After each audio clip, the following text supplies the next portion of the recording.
आज 12 जिल्हा परिषद आणि 125 पंचायत समितीची मतमोजणी, प्रशासनाकडून मतमोजणीची तयारी पूर्ण। एबीपी माझावर पहा अचूक आणि वेगवान निकाल। उपमुख्यमंत्री अजित पवारांच्या आज 13व्याचा विधी पवार कुटुंब बारामतीच्या काटेवाडी सकाळी 10 वाजता एकत्र येणार। सुनेत्रा पवार, पार्थ पवार सध्या काटेवाडीतल्या घरी, 11 वाजता विधी सुरू।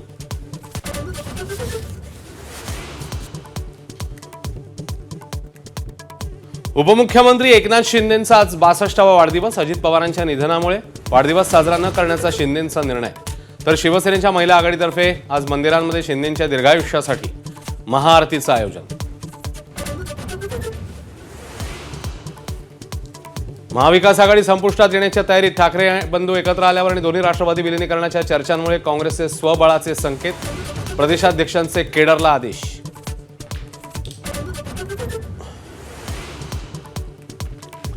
मुंबई मनपामध्ये सत्ता वाटपाचा फॉर्म्युला निश्चित। स्थायी शिक्षण समिती भाजपकडेच, सुधार समितीसह बेस्ट समिती शिवसेनेला देण्यावर एकमत। विश्वसनीय सूत्रांची माहिती। पुणे मनपात महापौर उपमहापौर पदाची निवडणूक। महापौर पदासाठी भाजपच्या मंजुषा नागपुरे, राष्ट्रवादीच्या शीतल सावंत, काँग्रेसच्या अश्विनी लांडगे, तर उपमहापौर पदासाठी रिपाईचे परशुराम वाडेकर, राष्ट्रवादीचे दत्ता बहिरट, काँग्रेसचे साहिल केदारी मैदानात।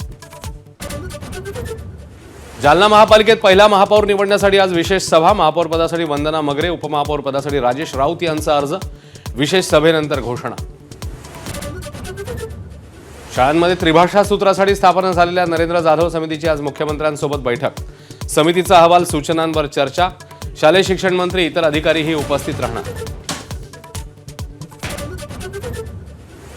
रस्त्याच्या कामांमुळे केंद्रावर पोहोचायला 12वीच्या विद्यार्थ्यांना उशीर झाल्यास अतिरिक्त वेळ मिळणार। गृहराज्यमंत्र्यांनी दिली माहिती। जिल्हा प्रशासनाला सरकारचे आदेश। मुंबई लोकल सेवेचा कायापालट होणार। लवकरच वंदे मेट्रो एसी ट्रेन येणार। MRVC कडून अत्याधुनिक 238 रेकसाठी निविदा प्रक्रिया। सिंधुदुर्गातल्या अंगणेवाडीतील भराडी देवीच्या यात्रेला सुरुवात। राज्यभरातल्या भाविकांसह राजकीय नेतेही यात्रेला उपस्थित राहणार। PCB ICC बांगलादेश क्रिकेट बोर्डची 5 तासांची मॅरेथॉन बैठक। T20 विश्वचषकात भारतासोबत खेळायचं की नाही याचा फैसला पाकिस्तानचे पंतप्रधान घेणार। एबीपी माझा, उघडा डोळे बघा नीट।